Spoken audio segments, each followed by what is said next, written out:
Welcome hall परिसरात एकीकडे उमरा हज यात्रेची जाहिरात तर दुसरीकडे कचऱ्याचा ढीग। उमरा सारखी पवित्र यात्रेची जाहिरात असलेल्या वेलकम हॉल कोंढवा या ठिकाणी लोकांनी टाकलेला कचरा बघून एकच प्रश्न विचारावा वाटतो, धार्मिक आस्था आणि सिव्हिक सेन्स या दोन्ही गोष्टी जपायला आपण कधी शिकणार?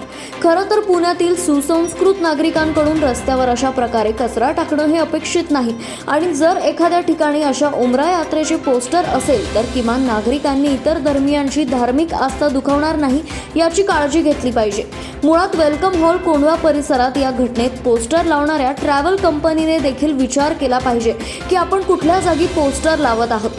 कोंढवामध्ये हा जणू ट्रेंड झाला आहे की कुठल्याही स्वच्छतेची कचऱ्याची पर्वा न करता गल्ली गल्लीमध्ये मक्का मदिना सारख्या पवित्र तीर्थयात्रेचे बोर्ड लावले जातात।